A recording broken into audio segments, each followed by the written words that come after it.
Hello friends, welcome to दिमाग की बत्ती। सोशल मीडिया पर महाराष्ट्र सरकार, महाराष्ट्र के मुख्यमंत्री और शिवसेना के मंत्रियों पर टिप्पणी करने भर से लोगों के खिलाफ कानूनी कार्रवाई हो रही है।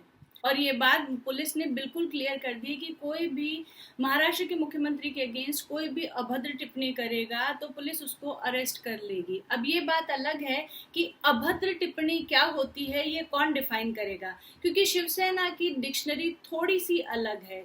शिवसेना की डिक्शनरी में हरामखोर जैसा शब्द भी सम्मानजनक माना जाता है, वहीं दूसरी ओर पेंगुइन जैसा शब्द जो है वो अभद्र टिप्पणी की कैटेगरी में आता है। खैर, इस तानाशाही रूल का बहुत ज्यादा इम्पैक्ट आम जनता पर तो नहीं पड़ा, लेकिन इस रूल को पूरी श्रद्धा और शिद्दत से निभा रही है भारतीय जनता पार्टी। हाल ही में जब एक राष्ट्रीय स्तर के चैनल के editor in chief Arnab Goswami को उनके घर से घसीट कर आतंकवादियों की तरह उनके साथ व्यवहार करते हुए अमानवीय तरीके से पुलिस वैन में बिठा कर ले जाया गया, तो सोशल मीडिया पर जनता ने महाराष्ट्र सरकार और महाराष्ट्र के मुख्यमंत्री के खिलाफ खुलकर बोला। बीजेपी के बड़े बड़े नेताओं ने इस बात की निंदा की। आप गृह मंत्री अमित शाह के ट्वीट देख लीजिए, संबित पात्रा का स्टेटमेंट देख लीजिए, जेपी नड्डा का स्टेटमेंट देख लीजिए, और तो और प्रदेश के विपक्ष के नेता श्री देवेंद्र फडणवीस जी का भी ट्वीट देख लीजिए। इनमें से किसी ने भी शिवसेना और महाराष्ट्र के मुख्यमंत्री के खिलाफ एक शब्द भी नहीं लिखा है। पूरे मसले में सिर्फ और सिर्फ कांग्रेस और गांधी फैमिली पर बिल फाड़ दिया गया है, यानी जो निंदा भी की गई है वो भी ढंग से नहीं की गई है। जबकि ये जग जाहिर है कि अर्नब गोस्वामी की गिरफ्तारी का किसी मृत व्यक्ति को इंसाफ दिलाने से दूर दूर तक कोई लेना देना नहीं है। ये सिर्फ और सिर्फ एक प्रतिशोधात्मक कार्यवाही है।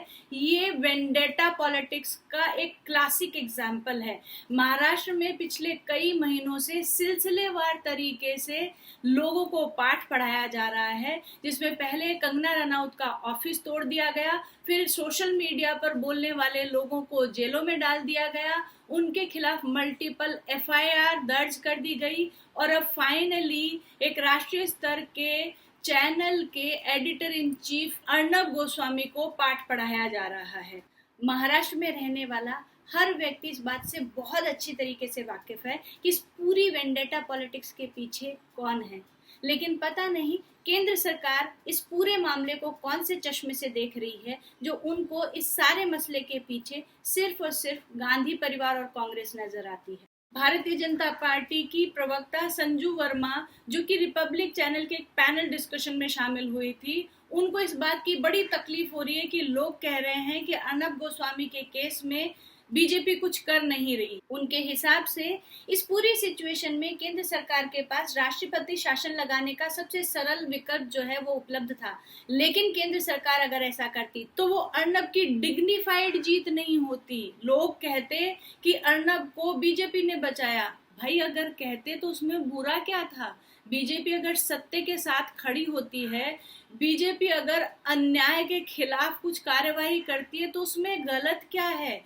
आज महाराष्ट्र प्रदेश सरकार सरे आम कानून की धज्जियां उड़ा रही है, लेकिन केंद्र सरकार को कानूनी कार्यवाही करते हुए भी तकलीफ हो रही है। केंद्र सरकार कानून के दायरे में भी रहकर कुछ करना नहीं चाह रही। इस मसले में केंद्र सरकार क्या कर रही है? वो अपने शीर्ष नेताओं के सहारे ट्विटर पर अपना विरोध प्रदर्शन कर रही है। अरे भाई, अगर ट्विटर पे विरोध प्रदर्शन करना था तो बीजेपी के शीर्ष नेताओं में और आम जनता के ट्वीट में फर्क ही क्या रहा? क्योंकि उनकी ट्वीट से भी कुछ नहीं बदला है, हमारी ट्वीट से भी कुछ नहीं बदल रहा है। अगर गृह मंत्री ट्वीट करते हैं तो फर्क सिर्फ इतना ही है कि वो एक वेरीफाइड अकाउंट है, वो गृह मंत्री है, उनकी ट्वीट को 10 जगह न्यूज़पेपर में रेफर किया जाता है।